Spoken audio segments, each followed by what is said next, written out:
মানুষ তোর মতো নিমক হারাম কেউ নাই, তোর মতো অকৃতজ্ঞ কেউ নাই। দিয়া দিলাম হাতে, দিতে দেরি আর আমাকে ভুলতে দেরি করলি না। অথচ আকরাবু মিন হাবলিল ওয়ারিদ, আমি তোর রগের চোখ আছে। আনা মাকুম আইনা মা কুনতুম, সব সময় আমি তোর সাথে থাকি, আমি তোর সাথে। আযকুরুকা ওয়ালাউ তানসানি, 24 ঘন্টা তোকে আমি সুরক্ষিত করি। আস্তুরুকা ওয়ালাউ তাকশানি, 24 ঘন্টা তোর ভুল ত্রুটিকে আমি লুকাইতে থাকি, কাউকে জানতে দেই। আরো যে কত কিছু বলতে গেলে দিন জীবন শেষ হয়ে যাবে। আরো যে কত কিছু করে, করার পরে বলছে আহসিন কামা আহসানাল্লাহু ইলাইক, তোর উপরে যেমন দয়া করলাম তুইও একটু আমার উপরে কর। ওমা জাযাউল ইহসান ইল্লাল ইহসান, দয়ার বদলা দয়া হওয়াই এটাই বিচার বলে, এটাই বিচার বলে। এই জন্য মেরে দোস্ত, মানুষ মরণশীল, যেই কোনো মুহূর্তে মরতে পারে, যেই কোনো জায়গায় মরতে পারে, যেই কোনো জায়গায় মরতে পারে। আমি আঙ্গুল উঠায় দেখাবো না, নাইলে আঙ্গুল উঠায় দেখানো যায়, বাংলাদেশের জমিনে দেখানো যায়, আঙ্গুল উঠায় দেখানো যায়, যেই কোনো মুহূর্তে মরতে পারে। আজকে আমাদের চালচলন দেখলে মনে হয় আমরা শুধু অনর্থক, কোনো উদ্দেশ্য আমাদের জীবনের নাই, শুধু কামাবো, খাবো, ঘুমাবো, ঘুরবো, ফিরবো, এটাই আমাদের জীবনের উদ্দেশ্য। না না না, এটা বাবা ভুল হবে। যে এটা ভাববে সে ভুল হবে, যে এই কথায় বিশ্বাসী হবে যে আমার জীবন আমি যেমন খুশি তেমন কাটাবো। যে এই কথায় বিশ্বাসী হবে সে ভুল করবে, এমন ভুল যেটা আর কোনো দিন শুধরানো সম্ভব হবে না। যদি এইখান থেকে চলে গেল তাহলে আর কোনো দিন এটার রিকভারি সম্ভব না, এটাকে শুধরানো সম্ভব না, এটাকে পরিবর্তন করা সম্ভব না, এটাকে পরিপূর্ণ করা সম্ভব না। সুযোগ এইখানেই আছে। বিধায় আল্লাহ মানুষকে বুঝাইতে চাইতেছেন যে তুমি কিন্তু মরণশীল। হাদিসও বলে, ইবনা আদম লা তাফরাহ বিদুনিয়াইকা ফাইন্নাকা গায়রা মুখাল্লাদ, তুমি কিন্তু চিরঞ্জীব না। ইন্নী কাতাবতুল মাউতা আলা মান তাহতা আরশি, আমার আরশের নিচে যে আছে তাকে মরতেই হবে, এটাই সত্য। কুল্লু নাফসিন যায়িকাতুল মাউত, প্রত্যেক ব্যক্তিকে মৃত্যুর স্বাদ পান করতে হবে। মৃত্যুর একটা স্বাদ আছে, যে মারা গেছে সে বলতে পারে যে মৃত্যুর স্বাদ কি, কিন্তু কবর থেকে উঠাইয়া আয়না তো আর চেয়ারে বসানো যায় না, লাউড স্পিকারের সামনে রাখা যায় না। যদি যাইতো তাহলে সব সমস্যার সমাধান হয়ে যেত, কিন্তু এই সিস্টেম আল্লাহ নিয়ম রাখেন নাই।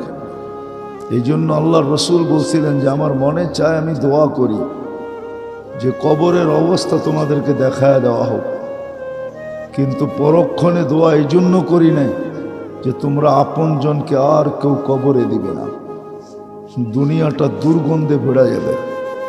এই জন্য দোয়া করতে চেয়েও দোয়া করি নাই।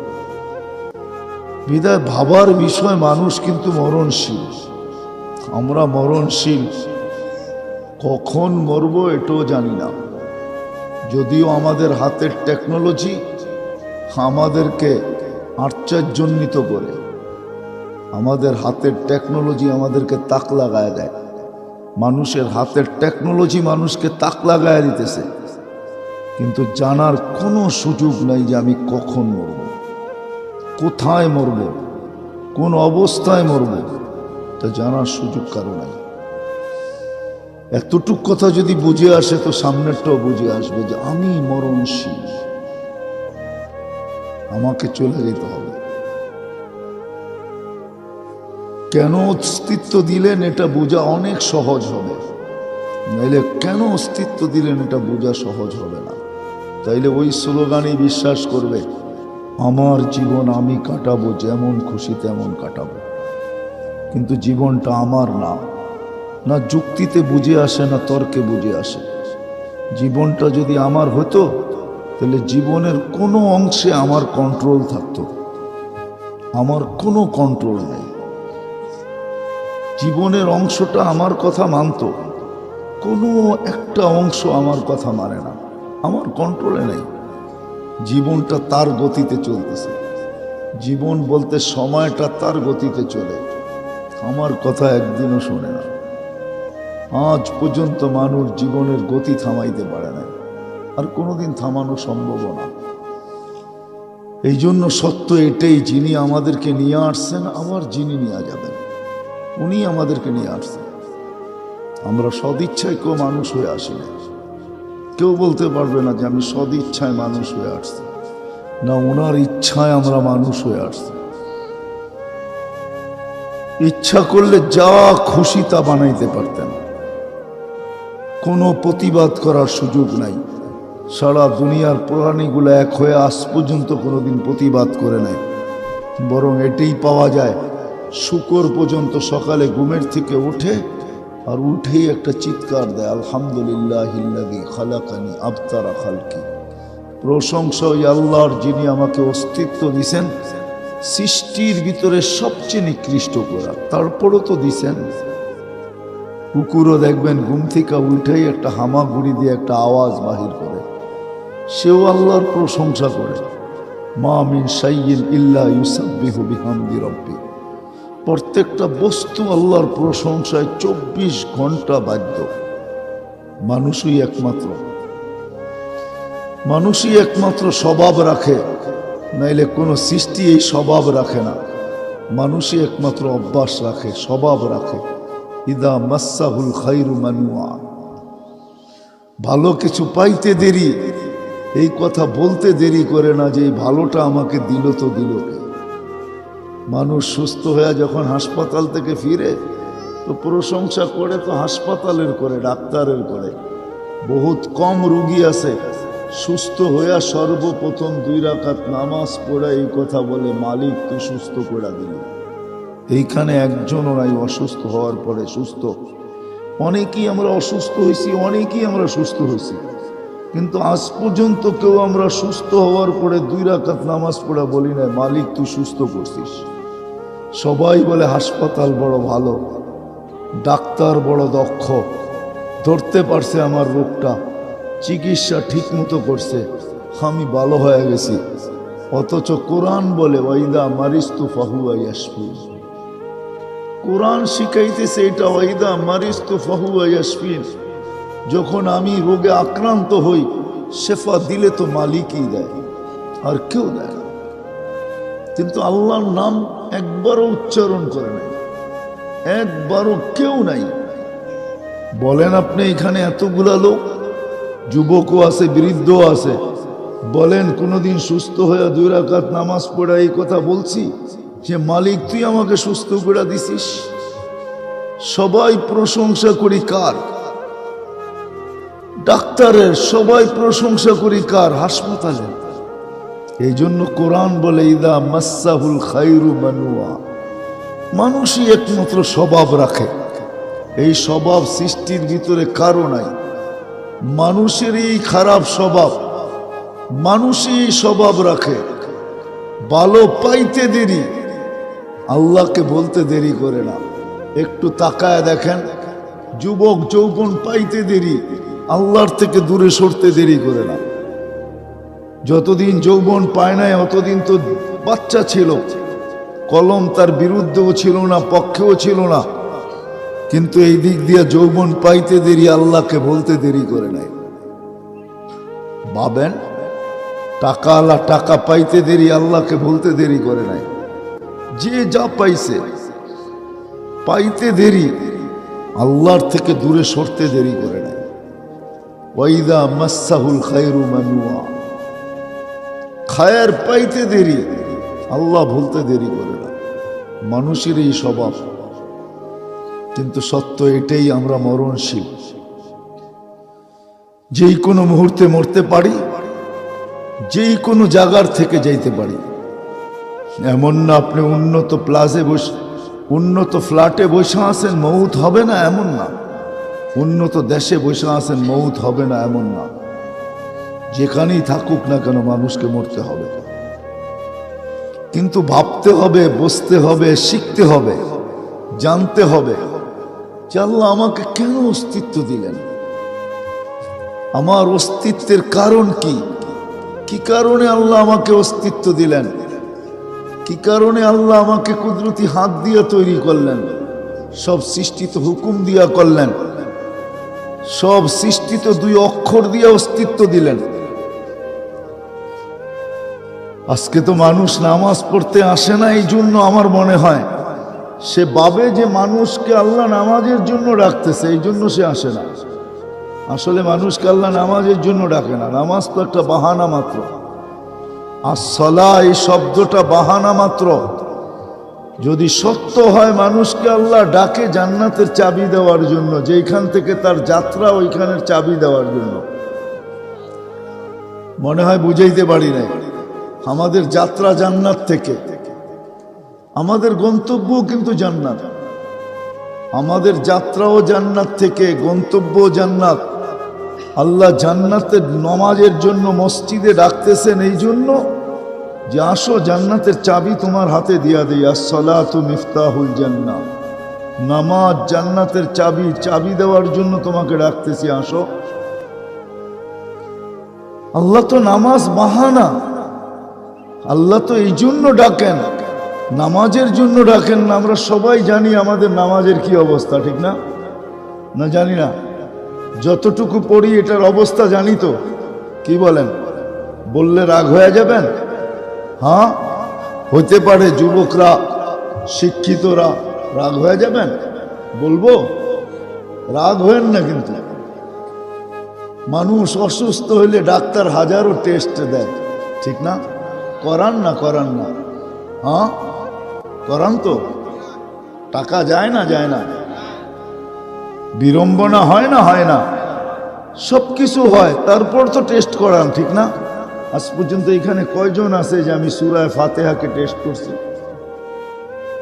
একজন আলেমের কাছে যেয়ে বলছি, কারি সাহেবের কাছে যেয়ে বলছি। সিলেটের তো গ্রামে গ্রামে মাদ্রাসা,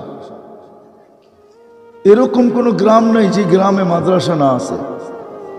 মক্তব আছে, হেফজোখানা আছে, মাদ্রাসা আছে, কদমে কদমে উলামা একরাম আছে। কয়জন আছে আমরা যে বিনা পয়সায় সূরা ফাতিহা টেস্ট করছি? মনে হয় আমার কথা বোঝেন না। আলেমকে যে বলছেন হুজুর, নাইলে মক্তবের একটা ছেলেকেই বলতেন যে একটু আমার সূরা ফাতিহাটা টেস্ট করে দাও, আমি পড়ি, তুমি দেখো শুদ্ধ কিনা। সূরা ইখলাসটা টেস্ট করতেন, যে কুল হু আল্লাহ আমি টেস্ট করতে আসছি, আমি পড়বো, তুমি দেখবা এটা শুদ্ধ কিনা। অথচ কুল হু আল্লাহ যখন নাজিল হয়, হায় হায় হায় হায়, কুল হু আল্লাহ যখন নাজিল হয়, নাজিল, আল্লাহ রসুল পড়তেছিলেন, গ্রাম্য সাহাবী নাচতেছিলেন আর চিৎকার দিতেছিলেন। সে বলতেছিল রব্বুনা, সে বলতেছিল নেমার রব রব্বুনা, আমাদের রবের চেয়ে উত্তম কোন রব নাই। ইয়াখুয কালিল ওয়া ইউতিল জাজিল, একবার পড়তে দেরি 10 পারা কোরআন পড়ার সওয়াব দিতে দেরি করেন না। কোরআন কয় পারা? 30 পারা। একবার পড়তে দেরি, 10 পারার সওয়াব দিতে দেরি করেন না। তো চিৎকার দিতেছিল আর বলতেছিল নেমার রব রব্বুনা, আমাদের রবের চেয়ে উত্তম কোন রব নাই। ইয়াখুয কালিল, কুল হু আল্লাহ পড়তে কতক্ষণ লাগে? কুল হু আল্লাহু আহাদ আল্লাহুস সামাদ লাম ইয়ালিদ ওয়া লাম ইউলাদ ওয়া লাম ইয়াকুল লাহু কুফুয়ান আহাদ। হয়ে গেল 1 মিনিট। আমার মনে হয় ওই গ্রাম্যই বুঝছিল কুল হু আল্লাহ, আমরা বুঝি না। আমরা যদি বসতাম তাহলে সারাদিন পড়তে থাকতাম। আমরা যদি বসতাম, ওই গ্রাম্য বুঝছিল, এই জন্যই তো চিৎকার দিতেছে নেমার রব রব্বুনা, আমাদের রবের চেয়ে বড় কোনো রব নাই, উত্তম নাই, আমাদের রবই রব। ইয়াখুয কালিল ওয়া ইউতিল জাজিল, সামান্য একবার পড়তে দেরি 10 পারা কোরআন পড়ার সওয়াব দিতে দেরি করেন না। 2 বার পড়লে, 3 বার পড়লে, হায় হায় হায়, আজ পর্যন্ত আমি চেক করিনি। রাগ হয়ে গেলে? রাগ হয়েন না, পায়ে হাত রাখে। উচিত ছিল, আমরা তো শিক্ষিত মানুষগুলাকে দেখলে ভাবতে বাধ্য হই, সুশীল সমাজকে দেখলে ভাবতে বাধ্য হই, বড় ব্যথা লাগে দিলে। এই লোকগুলা এত শিক্ষিত, এই লোকগুলা এত সুশীল, এই লোকগুলা সমাজের এত বড় মাথা, ও আজ পর্যন্ত সূরা ফাতিহাকে টেস্ট করলো না, সূরা ইখলাসকে করলো না, আজ পর্যন্ত দুরূদ শরীফকে টেস্ট করলো না যে আমার দুরূদ শরীফ ঠিক কিনা। অথচ দুরূদ, হায় হায় হায়, দুরূদ একবার পড়তে দেরি। আজকে আমাদের জীবনটা রহমত শূন্য, এই জন্যই আমাদের জীবনে রহমত নাই। রহমত যদি থাকতো তাহলে আমাদের সমাজের জীবনগুলো এমন হতো না। কারো জীবন জিজ্ঞাসা করবেন, কারো জীবনে পূর্ণতা নাই, সব শূন্যতা। যুবক যৌবন নিয়ে শূন্য, সুস্থ ব্যক্তির সুস্থতা নিয়ে শূন্য। শূন্য বোঝেন তো? শূন্য। অথচ আল্লাহ রসুল বলতেছে সুস্থতার চেয়ে বড় কোনো নেয়ামত নাই, কিন্তু সুস্থতা নিয়েও শূন্য, যৌবন যৌবন নিয়ে শূন্য, মা বাবা সন্তান নিয়ে শূন্য, স্বামী স্ত্রী নিয়ে শূন্য, স্ত্রী স্বামী পাওয়ার পরেও শূন্য, টাকাওয়ালা টাকার পাওয়ার পরেও শূন্য। সব শূন্য কেন? রহমত নাই। রহমত নাই কেন? কারণ আল্লাহর ওয়াদা, একবার দুরূদ পড়বা 10 বার রহমত পাঠাবো। তোমাকে 10টা রহমত দিব। কয়টা? 10 বার পড়লে, 100 পড়লে কত? 1000 পড়লে। মুসলমানের তো উচিত ছিল রহমত এক্সপোর্ট করা, যে বৈশা বৈশা রহমত এক্সপোর্ট করবে, দুনিয়াকে বলবে কার রহমত দরকার আমাদের এখানে পাঠা, আমরা কন্টিনার বুড়া বুড়া রহমত পাঠাবো। কেননা ডেলি আমাদের কাছে এত আসে যে ব্যবহার করে শেষ করতে পারি না, বাকি জমা থাইকা যায়, তোদের লাগলে আমরা দিব। পাঠা রহমত কত লাগবে বল? মুসলমান তো রহমত এক্সপোর্ট করবে। কাফের মুশরিক দুনিয়াদাররা ওরা বস্তু এক্সপোর্ট করবে, মুসলমান রহমত এক্সপোর্ট করবে। যদিও মসজিদে যে দোয়া পড়ি, আল্লাহুম্মা আফতাহ লি আবওয়াবা রাহমাতি, আল্লাহ রহমতের দরজা খুলে দেন, কিন্তু জানি না রহমত দরজা তো খুললো, রহমত কোত্থেকে আসবে এটাই তো জানি না। তো যেটা বলতেছিলাম, যে আজ পর্যন্ত তো টেস্ট করাইলাম না, একজনই মজলিসে পাওয়া যাবে না যে সূরা ফাতিহা টেস্ট করছে। তাবলীগেও যদি যায়, ওই জামাতে তো আলেম থাকে না, কারি থাকে না, নিজেরাই পড়ে। যে একটু ভালো পড়ে সে সবাইগুলা বলে দেয়, হ্যাঁ ঠিক আছে ঠিক আছে ঠিক আছে, কিন্তু যে ভালো পারে ও টেস্ট করায় না যে ওরটা ভালো হইলো কিনা, ঠিক হইলো কিনা। রাগ হয়ে যায় না কেন?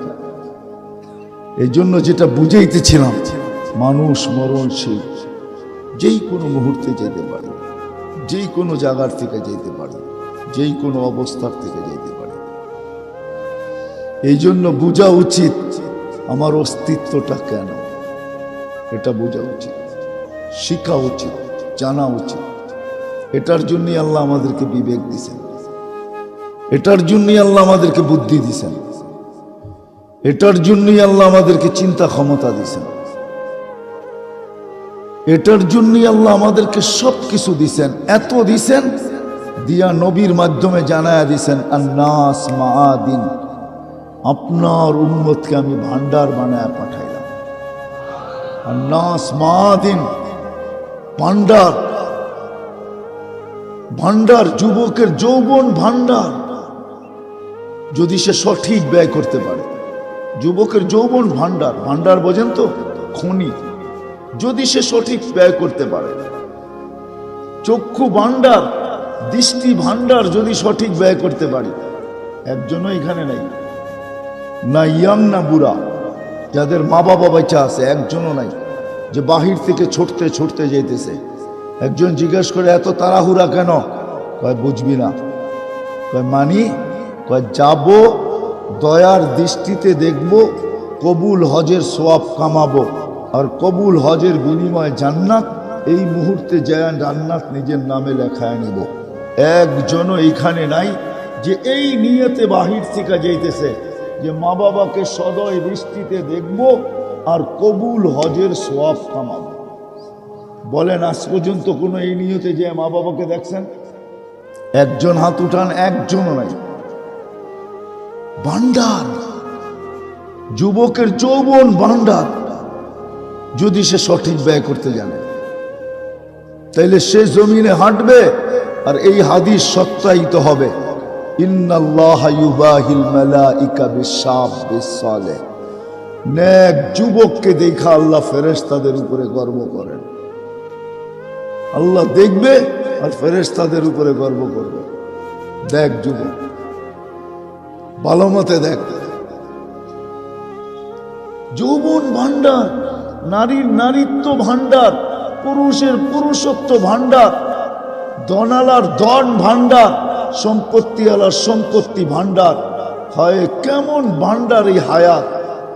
এক মুহূর্ত যদি থাকে, হাদিস যদি সত্য হয়, হাদিস অবশ্যই সত্য, ইন্নাল্লাহা ইয়াকবিলু তাওবাতা আবদি হাত্তা ইউগারগির। জীবনের মুহূর্তগুলো কত বড় ভান্ডার!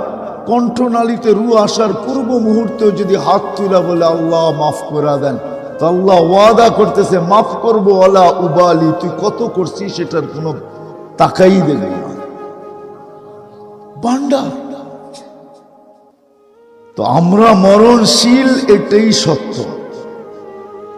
কোথায় মরব, কখন মরব, কোন অবস্থায় মরব, কারো জানা নেই। কখনো সন্তানও মার কোলে জান দেয়, দেয় না? কখনো সন্তানও মার কোলে জান দেয়। মার কোলের চেয়ে নিরাপদ জায়গা দুনিয়া আছে তো আছে কোথায়? বহুত মাপ সিলেটও পাওয়া যাবে যে সন্তানকে কোলের ভিতরে দেখছে জান দিয়া দিছে, মারা গেছে। বহুত মা বাবাও সন্তানের কোলে জান দেয়। বাবাকে শোয়ায় রাখছে কোলের ভিতরে, মাথা রাখছে কোলের ভিতরে, দেখতে দেখতে দেখছে বাবা চলে গেছে। সন্তানের চেয়ে মা বাবার, সন্তানের কোলের চেয়ে মা বাবার নিরাপদ স্থান আমাকে দেখা। সত্য এটাই। কে কোথায় যাবে, কখন যাবে, কোন জায়গার থেকে যাবে, কোন অবস্থায় যাবে, কারো জানা নাই। মরণশীল আমরা, বিদায় জানা উচিত, জানা উচিত, শিখা উচিত। আমার অস্তিত্ব কেন, কেন আল্লাহ আমাকে অস্তিত্ব দিলেন?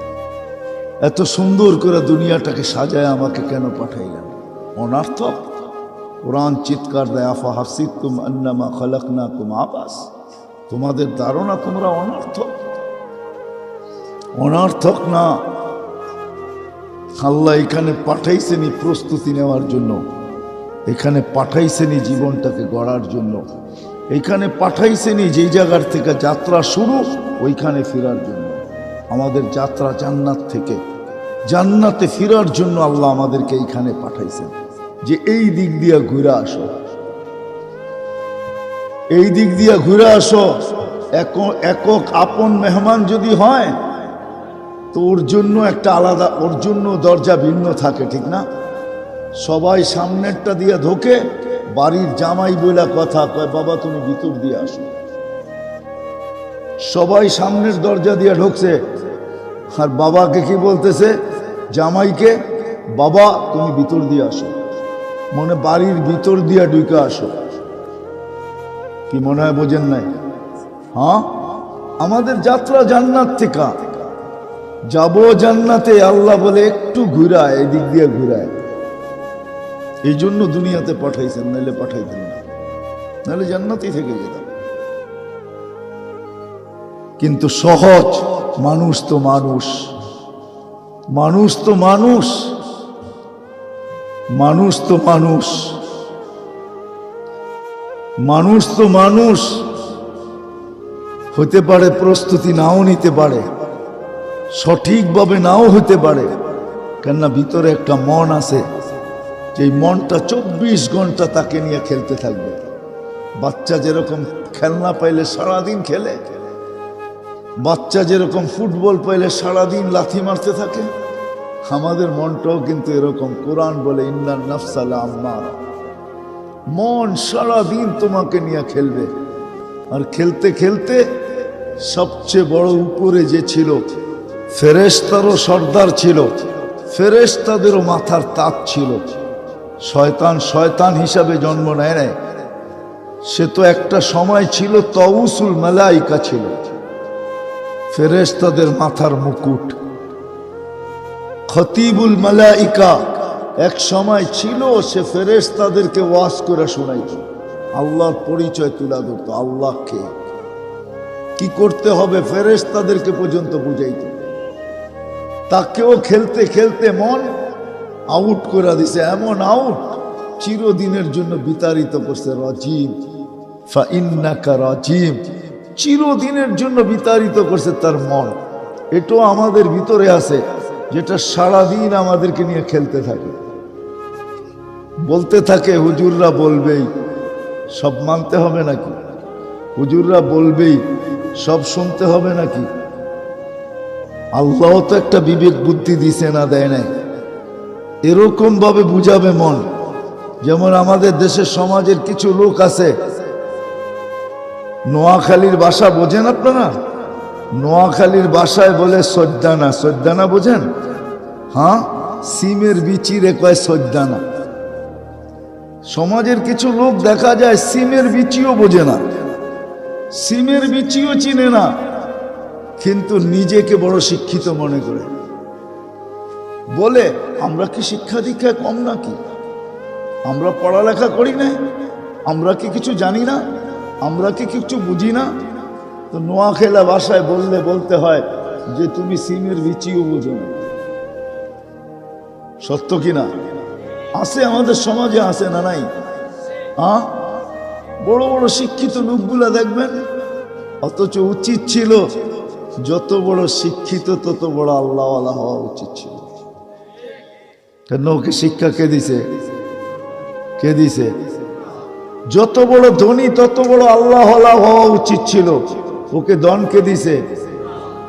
যত বেশি হাট্টা গাট্টা যুবক, ওকে তত বেশি আল্লাহওয়ালা হওয়া উচিত ছিল। ওকে হাট্টা গাট্টা বানাইলো কে? হাট্টা গাট্টা বোঝেন তো? কে বানাইলো ওকে? যত বেশি রূপসী তত বেশি আল্লাহওয়ালা হওয়া উচিত ছিল। ওকে রূপ দিছে কে? হ্যাঁ, আল্লাহ দিছে না? এরকম যতজনের কাছে যত কিছু আছে, যত বড় বিল্ডিং ওয়ালা তত বড় আল্লাহওয়ালা, কিন্তু যত বেশি পাইছে তত বেশি দূরে গেছে, বাকি রয়ে গেছে গরিব। ঠিক না? কি গরিবই একটু আল্লাহ আল্লাহ করে, যত বেশি পাইছে তত দূরে সরছে। ওই পর্যন্ত দূরে সরে নাই যতক্ষণ পর্যন্ত আমেরিকার গ্রিন কার্ড পায় না। যেদিন গ্রিন কার্ড পাইছে ওদিনই আল্লাহ ভুলে গেছে। ওই দিন পর্যন্ত দূরে সরে নাই যেই দিন পর্যন্ত লন্ডনের পাসপোর্ট পায় না। যেই দিন পাসপোর্ট পাইছে ওই দিনই আল্লাহ ভুলে গেছে। কি পার্মানেন্ট রেসিডেন্স যেদিন পাইছে ওই দিন আল্লাহ ভুলে গেছে। আমরা যাই তো দেখি তো, যতক্ষণ পর্যন্ত পায় নাই অতবার দেখা হয়েছে, অতবার বলছে হুজুর দোয়া করেন। মসজিদে দেখছি তাকে, যেদিন গ্রিন কার্ড ফিঙ্গার ছাপ সবকিছু কমপ্লিট হয়ে গ্রিন কার্ড হাতে চলে আসছে ওই দিন থেকে আর তাকে দেখি না। ফোন করলে বলে বড় ব্যস্ত। আরে তুই না মসজিদেই পড়াছিলি, আজকে ব্যস্ত হইলি কি করে? ও গ্রিন কার্ড। হায় হায় হায় হায়। এই জন্যই তো আল্লাহ বলেন কুতিলাল ইনসানু মা আকফারা। ও মানুষ, তোর মতো নিমক হারাম কেউ নাই, তোর মতো অকৃতজ্ঞ কেউ নাই। দিয়া দিলাম হাতে, দিতে দেরি আর আমাকে ভুলতে দেরি করলি না। অথচ আকরাবু মিন হাবলিল ওয়ারিদ, আমি তোর রগের চোখ আছে। আনা মাকুম আইনা মা কুনতুম, সব সময় আমি তোর সাথে থাকি, আমি তোর সাথে। আযকুরুকা ওয়ালাউ তানসানি, 24 ঘন্টা তোকে আমি সুরক্ষিত করি। আস্তরুকা ওয়ালাউ তাকশানি, 24 ঘন্টা তোর ভুল ত্রুটিকে আমি লুকাইতে থাকি, কাউকে জানতে দিই। আরো যে কত কিছু বলতে গেলে দিন জীবন শেষ হয়ে যাবে, আরো যে কত কিছু করে, করার পরে বলছে আহসিন কামা আহসানাল্লাহু ইলাই, তোর উপরে যেমন দয়া করলাম তুইও একটু আমার উপরে কর। ওমা জাযাউল ইহসান ইল্লাল ইহসান, দয়ার বদলা দয়া হওয়াই এটাই বিচার বলে, এটাই বিচার বলে। এই জন্য মেরে দোস্ত, মানুষ মরণশীল, যেই কোনো মুহূর্তে মরতে পারে, যেই কোনো জায়গায় মরতে পারে, যেই কোনো জায়গায় মরতে পারে। আমি আঙ্গুল উঠায় দেখাবো না, নাইলে আঙ্গুল উঠায় দেখানো যায়, বাংলাদেশের জমিনে দেখানো যায়, আঙ্গুল উঠায় দেখানো যায়। যেই কোনো মুহূর্তে মরতে পারে, যেই কোনো জায়গায় মরতে পারে, যেই কোনো অবস্থায় মরতে পারে। কিন্তু বুঝার বিষয়, আমাকে কেন পাঠাইলেন? আমি ছিলাম তো জান্নাতে, এইখানে কেন পাঠাইলেন? হ্যাঁ, জান্নাতে যাওয়ার জন্যই পাঠাইছেন, কিন্তু এইখানে পাঠাইছেন প্রস্তুতি নেওয়ার জন্য। কিন্তু মানুষ প্রস্তুতি নিবে তো নিবে কিভাবে? একদিকে তো তার মন তার বিরুদ্ধে, 24 ঘন্টা তাকে ফুটবলের মতো নিয়ে খেলে, আরেক দিকে দেখা যাবে শয়তান 24 ঘন্টা তার পিছে লাগা আছে। সে তাকে বানাবে তো বানাবে কি করে? প্রস্তুতি নিবে তো নিবে কি করে? অনেক সময় দেখা যায় পরিবেশটাও বিরুদ্ধে থাকে, বানাবে তো বানাবে কি করে? এই জন্য আল্লাহ মুহাম্মদুর রাসূলুল্লাহ সাল্লাল্লাহু আলাইহি ওয়াসাল্লামকে পাঠাইছেন, আর প্রত্যেক মানুষকে শিখাইছেন যে তুমি প্রস্তুতি নিবে তো নিবে কি করে। কখনো বড় আমল দেখাইছেন, কখনো ক্ষুদ্র আমল দেখাইছেন। আমি 2-4টা আপনাকে দেখাই, কখনো ছোট কখনো বড়। সামান্য সামান্য জিনিস দেখাইছেন যে তুমি প্রস্তুতি যদি নিচে নেওয়ার ইচ্ছা তোমার থাকে, আর প্রস্তুতি নেওয়ার যদি তুমি সন্ধান করো, প্রস্তুতি নিতে চাও, তুমি যদি ইচ্ছুক হও, তোমার যদি প্রস্তুতি নেওয়ার আগ্রহ থাকে, উদ্দীপনা থাকে, চেষ্টা থাকে, তুমি যদি প্রস্তুতি নিতে চাও মনের থিকা, আল্লাহ রসুল রাস্তা দেখাই দিয়েছে। আমি আপনাদেরকে দেখাই, গ্রাম্য লোক আসছে, আল্লাহ রসুল কেউ চিনে না, সবার মাঝে আল্লাহ রসুল বসা, সে তার উটটা বাঁধছে আল্লাহর রসুল যেই বালিশটায় ট্যাক লাগায় বসে আছে ওইটার ভিতরে। এবার বোঝেন কিরকম গ্রাম্য। তারপরে বলতেছে মান মিনকুম মুহাম্মদ, তোমাদের ভিতরে মোহাম্মদ কে? তো সাহাবায়ে কেরাম দেখায়া দিতেছেন উনি। বাসার ভঙ্গি দেখেন, রসুল্লাহ বলেন না মান মিনকুম মুহাম্মদ, তোমাদের ভিতরে এই নামের লোকটা কে? দেখায় দিছে, বলছে আপনার প্রতিনিধি আমার গ্রামে আসছিল, 5টা জিনিসের কথা বলছে, সত্য কিনা। 1 নম্বর ঈমান, 2 নম্বর নামাজ, 3 নম্বর রোজা, 4 নম্বর যাকাত, 5 নম্বর হজ। আল্লাহ রসুল বলছে সত্য। একটার ব্যাপারে বলছে কিছু বলেন না, বলছে ঈমান, ঈমান ঠিক, কিন্তু 4টার ব্যাপারে বলছে ইল্লা আন তাতাওয়া, 4টার সাথে নফল সংযুক্ত আছে, ইচ্ছা করলে করতে পারো। রশি খুলতেছে আর বলতেছে ওয়াল্লাহি লা আযীদু আলা হাদা ওয়ালা আনকুস। যেটা করণীয় বলছে ওটা তো ছাড়ার সুযোগ নাই, ওটা ছাড়বো না, কিন্তু আপনি যেটা বেশি করতে বলতেছেন ওটা করার মতো সুযোগ আমার কাছে নাই, সময় নাই, করব না। যাইতেছেন, আল্লাহর রসুল বলতেছে জান্নাতি দেখবা, এই যে যাইতেছে, জান্নাতি দেখতে মনে চায়, এই যে যাইতেছে। সহজ সহজ পদ্ধতি দেখাইছেন। শুধু শুধু বলেন না সাবিকান নুজুম বিআইহিম ইক্তাদাইতুম ইক্তাদাইতুম।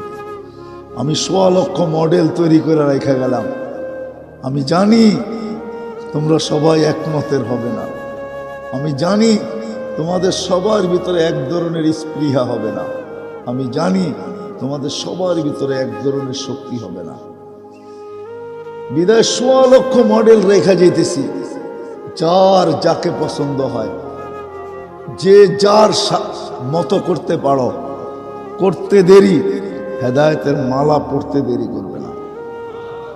সহজ করছেন,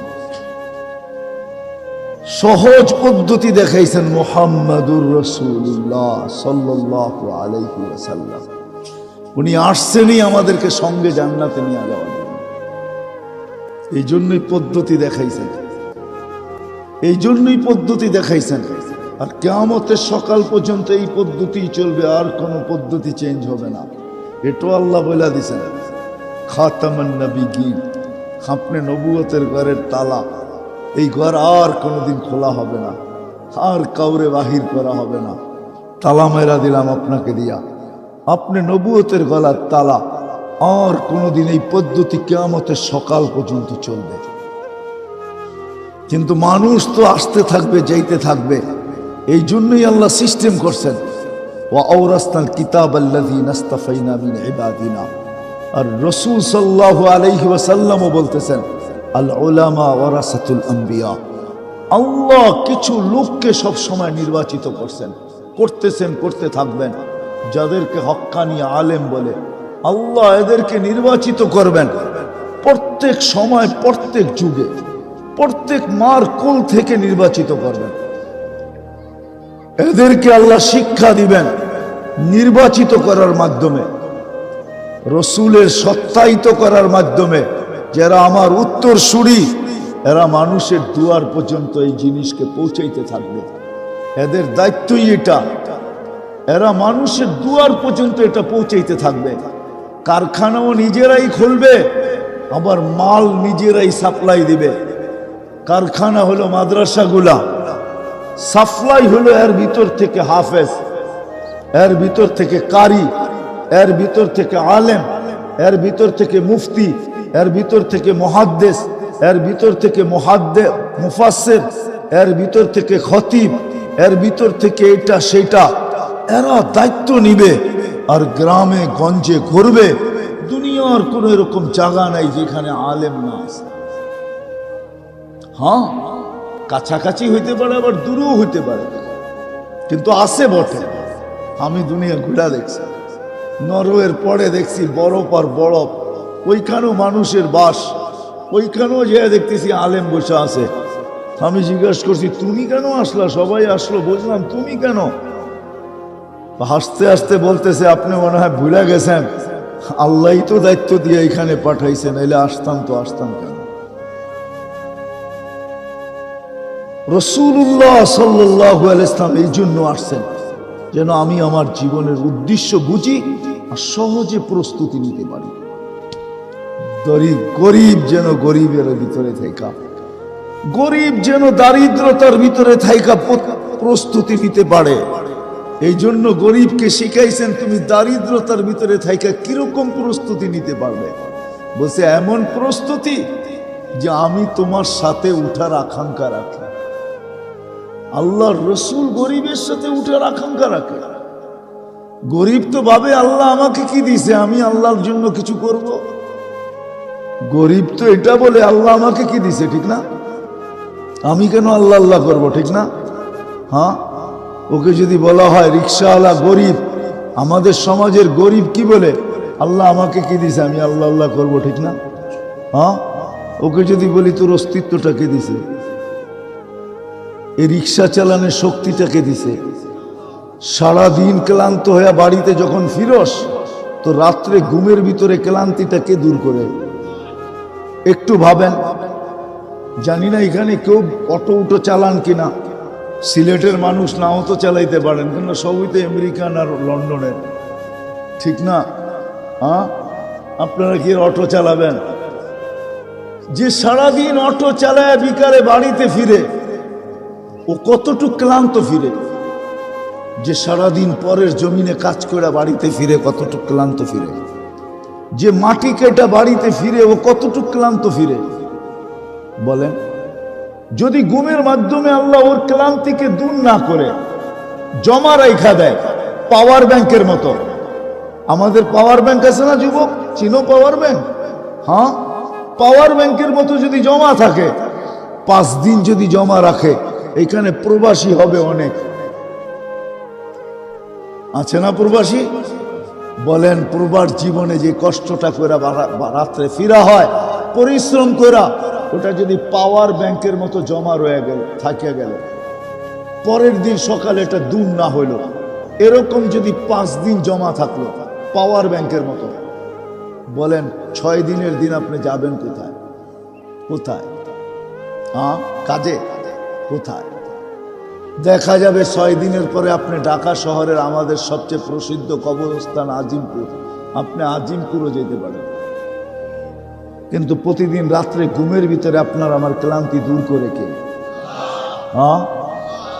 আল্লাহ যদি বলতো, সিস্টেম করত যে ক্লান্তি দূর হবে, কিন্তু যেরকম মাথা ব্যথা প্যারাসিটামল খায় দূর হয়, ক্লান্তি দূর হবে কিন্তু মেডিসিন খাইতে হবে। আর ওই মেডিসিন যারা বানাইতো, হায় পৌষ মাস ওদের হয়তো, আপনার আমার সর্বনাশ ডেলি হইতো, ঠিক না? পৌষ মাস বোঝেন? প্রবাদ বাক্য আছে না, কারো ঘর পোড়া কারো আলু পোড়া, ঠিক না? পৌষ মাস ওদের ডেলি হইতো আর আমাদের সর্বনাশ ডেলি হইতো। আল্লাহ কুদরত দিয়ে প্রতি রাত্রে ঘুমের ভিতরে ক্লান্তি দূর করে না? করে না? ডেলি সুস্থ রাখার জন্য। হায় হায়, হুজুর তো থাকে ইবনে সিনার সামনে, জিজ্ঞাসা করেন ওইখানে ডায়ালিসিস করতে কয় টাকা নেয়, কয় ঘন্টা লাগে, ডেলি কয়বার ডায়ালিসিস করা যায়? ডেলি একবারও করা যায় না, সপ্তাহে 4 বার করা যায়, উঠবে, এর বেশি করা যায় না। কিন্তু আমি তো যুবকদেরকে বুঝাইতেই পারি না যে যুবক, তোমাকে যৌবনের এই সুস্থতা রাখার জন্য ডেলি আল্লাহ কুদরত দিয়া 36 বার ডায়ালিসিস করে। প্রত্যেক নারী পুরুষকে সুস্থ রাখার জন্য ডেলি আমাদের কিডনি কুদরতি ভাবে 36 বার ডায়ালিসিস করেন। একবার যদি আল্লাহ কমায় দেয়, 1 মাস পরেই আপনি হাসপাতালে। ডেলি 36 বার। এই জন্য শিখা উচিত, আমি মরণশীল, যেই কোনো মুহূর্তে মরতে পারি, যেই কোনো জায়গায় মরতে পারি, যেই কোনো অবস্থায় মরতে পারি। এই জন্য শিখা দরকার আমার অস্তিত্ব কেন। এটা শিখানোর জন্যই মুহাম্মদুর রাসূলুল্লাহ সাল্লাল্লাহু আলাইহি ওয়াসাল্লাম আসছেন। শিখো তোমার অস্তিত্ব কেন, তুমি যাবে তো যাবে কোথায়? তোমার যাত্রাও জান্নাত থেকে, তুমি যাবেও জান্নাতে। শুধু একটু দুনিয়াটা ঘুরে তোমাকে যেতে হবে। যেমন অনেক সময় হয় বাইপাস রোড থাকে, এই রোডে কাজ চলতেছে, আরেক রোড খুইলা একটু ঘুরে আসতে হইতেছে, আসতেছে নিজের বাড়ি। আল্লাহ বলে জান্নাতেই আসবে, কিন্তু দুনিয়া ঘুরে আসো, প্রস্তুতি নিয়ে আসো। ওই প্রস্তুতি প্রত্যেক ব্যক্তি কিভাবে সহজে নিতে পারে, এই জন্যই আল্লাহ রাসূল শুধু শিখান নাই, শুধু শিখায় দিয়া যান নাই, কসম খোদার চোখের পানিও ঝরায় গেছে। নিজের সমস্ত জীবনের দোয়া উম্মতের জন্য করে গেছে। বলছেন প্রত্যেক নবীর এক একটা দোয়া থাকে, খাস দোয়া থাকে। প্রত্যেক নবী দুনিয়াতে করে শেষ করে দিছেন, আমাদের নবীজি দুনিয়ায় করেন নাই। জিজ্ঞাসা করছে, আপনি কেন করলেন না? আপনি কেন সবার বিপরীত? আপনি কেন সবার থেকে ভিন্ন? এটা গচ্ছিত রাখছি, কিয়ামতের মাঠে করব। কার জন্য করবেন? উম্মতের জন্য, হাসানের জন্য না, হুসাইনের জন্য না, আলীর জন্য না, ফাতেমার জন্য, নিজের সাহাবীদের জন্য না, আবু বকর, ওমর, ওসমান, আলীর জন্য না, বসে উম্মতের জন্য করব। যিনি শুধু শিখায় যান না, চোখের পানিও জড়ায় গেছে। আমি বললেই বলবেন এক্সেস বলি, আমি তো সারা দিন এগুলা পড়তে থাকি, আর আমি ভাবতে থাকি কি নবী দিল, উম্মত কেন চিনল না? আমরা কেন চিনলাম না? আমরা কেন জানলাম না? কেমন নবী আল্লাহ আমাদেরকে দিলেন, কেমন রসুল আল্লাহ আমাদেরকে দিলেন, কেমন হারিসুম বিল মুমিনিন দিলেন, কেমন রউফ দিলেন, কেমন রহিম দিলেন। কেননা নবীর জিন্দেগি না পড়লে বোঝা যাবে না, গভীর পড়তে হবে, সর্বক্ষণ পড়তে হবে যে কেমন নবী আমাদেরকে দিলেন, আমরা কেন চিনলাম না। কোরআন পড়লে বোঝা যায়। আল্লাহ নিজে বলতেছে, আপনার উম্মত যত জুলুম করুক না কেন নিজের উপরে, যদি আপনার কাছে আসে, আপনার কাছে যদি আসলো, আস্তাগফারাল্লাহ, আয়েশা আমার কাছে মাপ চাইলো, আমি উম্মতের দিকে দেখবো না, আপনার দিকে দেখবো, আপনি কি করেন। আপনি যদি একটু ইশারা দিতে দেরি, আস্তাগফারা লাহুর রাসূল। কি হুজুররা, কোরআনের আয়াত তো, ইদ জালামু আনফুসাহুম, আমি পুরা পড়তেছি না। তারপরে বলতেছে ইন জাউকা, আপনার কাছে যদি আসে, আস্তাগফারাল্লাহ, আল্লাহর কাছে মাপ চাইল, আস্তাগফারা লাহুর রাসূল, আপনি যদি হা বলে দিলেন, শুধু পক্ষে রায় দিলেন, পক্ষে ইশারা করলেন, মুখেও বলতে হবে না, আপনি ইশারা করলেই হলো। আপনি যদি পক্ষে বললেন, ইশারা করলেন, লাওয়াজাদুল্লাহ তাওয়াবার রহিমা, লামে তাকিদ, আল্লাহ বলে অবশ্যই অবশ্যই আমি মাফ করে দেব। কেমন রসুল পেলাম, কেমন রসুল পেলাম। আমি না নিজে বুঝতে পারলাম না, আমার সমাজকে বুঝাইতে পারলাম। বুঝাইতে গেলেই বলে আপনি অতিরঞ্জিত করেন। হায় হায়, মোহাব্বতের তো কোনো ধর্ম থাকে না, ঠিক না? আম্মা জান আয়েশা রাদিয়াল্লাহু তাআলা আনহাকে আল্লাহর রাসূল সবচেয়ে বেশি ভালোবাসতেন আর দোয়া করতেন, লা তাখুযনি ফি হুব্বি আয়েশা, আল্লাহ আয়েশার ভালোবাসার ব্যাপারে আপনি ধরেন না আমাকে। হক তো সবাই সমান দেই, কিন্তু ভালোবাসাটা এর সাথে একটু বেশি। আর কেমন বেশি, দুনিয়ার সর্বশেষ জিনিস যেটা আল্লাহ রসুলের মুখে গেছে, এটা আম্মা জানের মুখের লালা, থুতু। কারণ আম্মা জান মেসওয়াক চাবায়া দিয়েছেন আল্লাহ রসুলকে, থুতু গেছে না যায় না, আল্লাহ রসুল এটা দিয়ে মেসওয়াক করছেন। আম্মা জানের থুতু আল্লাহ রসুলের দাঁত মুবারকে লাগছে না লাগে না? এটা দুনিয়ার শেষ জিনিস। আম্মা জানের কামরাটাই আল্লাহ রসুল এখনো ঘুমাইতেছে। আল্লাহ রসুল যেন বুঝাইতে চাইতেছে, তুমি দূরে হইলে কি হবে, তোমার কামরাটার ভিতরেই আমি। আম্মা জানের কবর যদিও ওই কমরায় নাই, আম্মা জান নিজের জায়গা দিয়া দিছেন ওমর রাদিয়াল্লাহু তাআলা আনহুকে, কিন্তু আল্লাহ রসুল বুঝাইতেছে, তুমি অন্য জায়গায় শুইলে কি হবে, আমি কিন্তু তোমার কামরাই আছি, আমি কিন্তু তোমার ঘরেই আছি। কেমন মোহাব্বত! আমরা তো রসুল চিনলাম না, যিনি আমাদেরকে শিখায়া গেছেন। প্রত্যেক ব্যক্তিগতের ক্ষেত্রে শুধু শিখায়া যান নাই, কসম খোদা চোখের পানি ঝরায় গেছে, এখনো জড়াইতেছে। যদি না জড়াইতেন তাহলে মুসাদ্দেসে হালি রহমতুল্লাহ আলাই, আলতাফ হোসেন হালি রহমতুল্লাহ আলাই এই কবিতা কোনোদিন লিখতেন না, রওজায়ে আতহারে যায় চিৎকার দিতেন না, আয় খাসায়ে খাসানে রসুল ওয়াক্তে দুয়া है, উম্মত पे तेरी आके आजब वक्त पड़ा है। হে আল্লাহর রসুল, উম্মতের যে দুরবস্থা, এইখান থেকে উম্মতকে বাঁচাইতে পারে একমাত্র আপনার কান্না, আপনার দোয়া, এছাড়া উম্মতকে বাঁচানোর কোনো রাস্তা নেই। এখনো কাঁদেন, কিয়ামতের দিনও কাঁদবেন। আসেন শিখি, প্রস্তুতি নেই, মানুষ কিন্তু মরণশীল। কিয়ামত পর্যন্ত এই শিখানের জন্য, বুঝানোর জন্য, যদিও সর্বশেষ নবী আর নবী আসবে না, এই জন্যই উলামা একরাম কাঁধে দায়িত্ব নিয়া, কে কি বলল, কতটুক কামাই হইল, এটা দেখে না। আজকে মানুষ অর্থের পিছে ছুটে বেড়াইতেছে। এই মাদ্রাসাগুলাতে 5,000 7,000, আমার মনে হয় না এই মাদ্রাসার বেতন 10,000-এর উপরে হবে।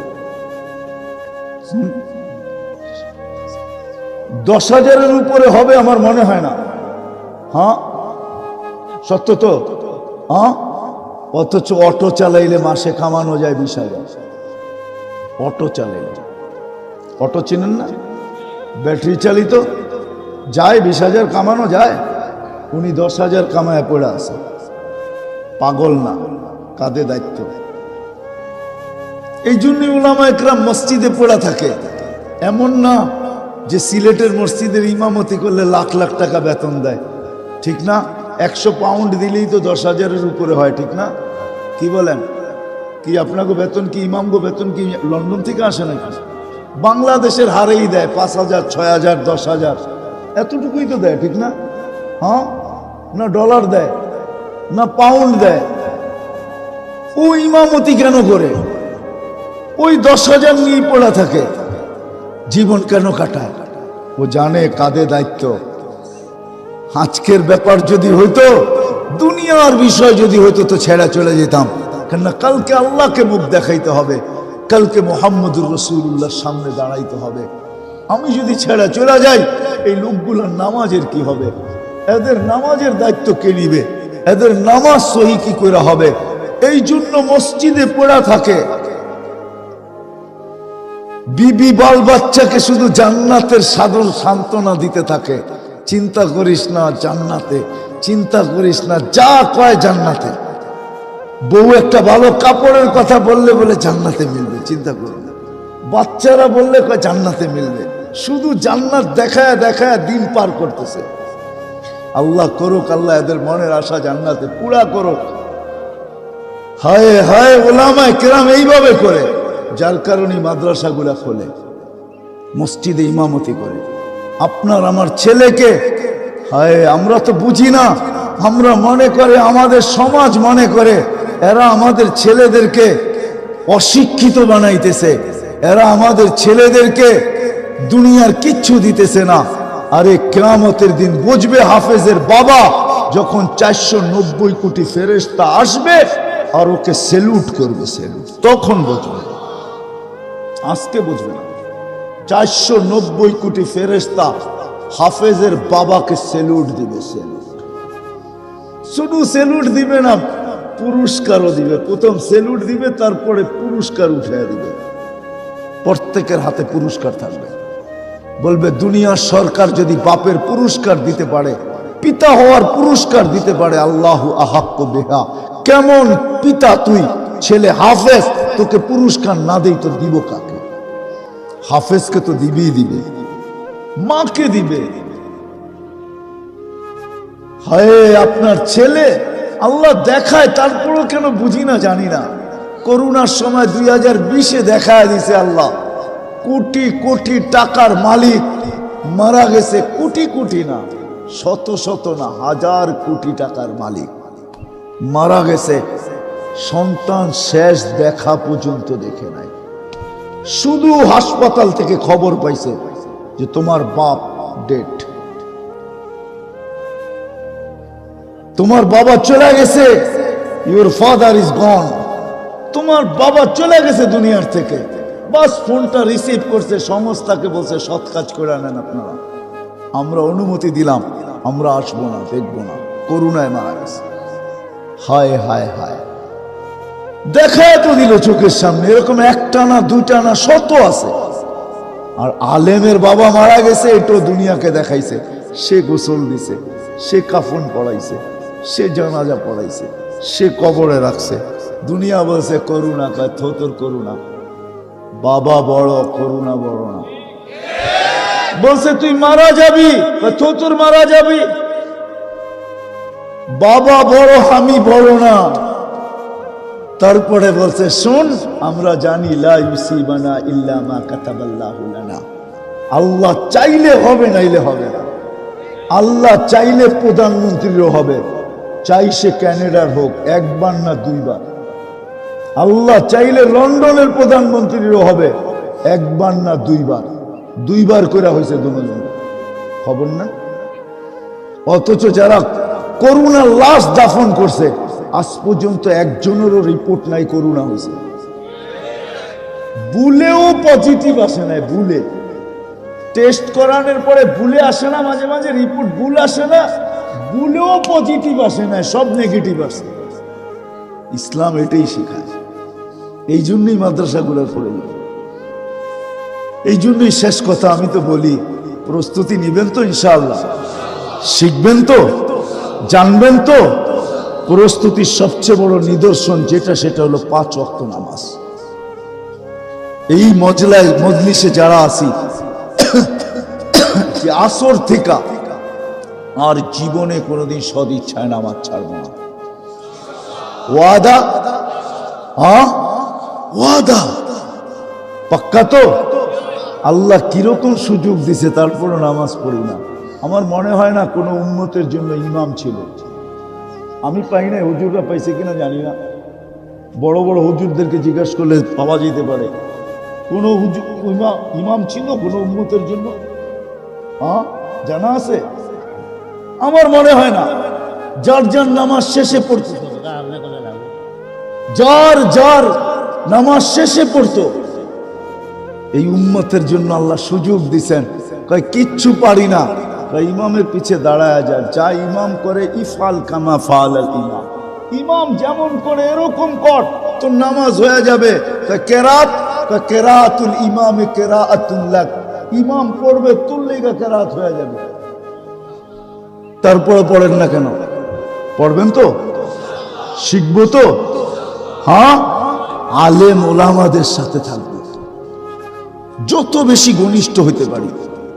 আজকে আমি আপনাদেরকে বুঝাইতে পারবো না, কালকে বুঝাইতে পারবো।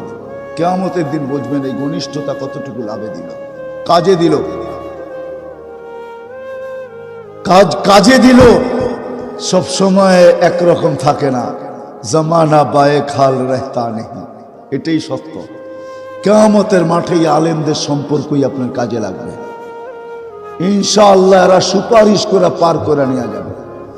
সম্পর্ক করব তো, সত্য। আর সর্বশেষ কথা, যতটুক পারি সাধ্য অনুযায়ী যাতে এই মাদারিস গুলা টিকা থাকে, মাসাজিদ গুলা টিকা থাকে, মক্তব হেফজোখানা টিকা থাকে, আমার যতটুক সাধ্য, কসম খোদার এগুলা টিকা থাকার ভিতরে আমাদের টিকা থাকা, এগুলার টিকা থাকার ভিতরে আমাদের টিকা থাকা। এই জন্য আমার কথা বড় ভাইরাল যে বাংলাদেশ নড়ে চড়ে পড়ে না। বাংলাদেশে যত বিপর্যয়ের কথা বলে, অতীতে বলছে বাংলাদেশে কোনো বিপর্যয় আজ পর্যন্ত হয় না। 2020-এ এমন কোন মানুষ নাই যে বাংলাদেশ নিয়ে বিপর্যয়ের কথা না বলছে। আমি নাম বলবো না, নাম বললে অনেককে আপনারা আমার চেয়ে বেশি চিনবেন। লক্ষ লক্ষ মরা যাবে, পাওয়া যাবে না দাফন করার কেউ। বাংলাদেশে কোনো বিপর্যয় হয় নাই। হয়েছে? হ্যাঁ ভূমিকম্প 2 দিন আগে আসছে নেপালে, 6.6, সবকিছু সোয়ায় থুয়া চলে গেছে। বাংলাদেশে 7.8 হয়েছে, কিচ্ছু হয় নাই। 10 নম্বর মহাবিপদ সংকেতের বুলবুল আসছে, কয়েকটা কলা গাছ নিয়ে চলে গেছে, আর কিচ্ছু হয় নাই। সামনে যত বিপর্যয়ের কথা শুনতেছি, ইনশাআল্লাহ বিশ্বাস কিচ্ছু হবে না। কেন আমি ওইটা বলতে পারতেছি না যেটা কোরআনে লেখা আছে। সুফিয়ানে সৌরি রহমতুল্লাহ আলাইহি বলতেছে যে কোরআনে 84 জায়গায় আছে যে আল্লাহ বান্দার রিজিকের দায়িত্ব নিছে। কোথাও দায়িত্ব নেয় না এরকম এক জায়গায় পাই না, 84 জায়গায় আছে দায়িত্ব নিছে। শুধু এক জায়গায় পাইছি যে উনি খালি ভয় দেখাইতেছে। এক জায়গায় কোরআনে আছে, উনি খালি কি চিনেন ওনারে? আমাদের চির দুশ্মন, উনি খালি ভয় দেখায়। খরচ করলেই কমে যাবে, তুই গরিব হয়ে যাবি, দুর্ভিক্ষে পড়বি, এটা হবে সেটা হবে, খালি উনি ভয় দেখায়। আল্লাহ 84 জায়গায় বলছে আমি দায়িত্ব নিলাম। এই মাদ্রাসাগুলা টিকা থাকবে, মসজিদগুলা টিকা থাকবে। আমার বিশ্বাস যে যা কোক বাংলাদেশে কোনোদিন বিপর্যয় হবে না।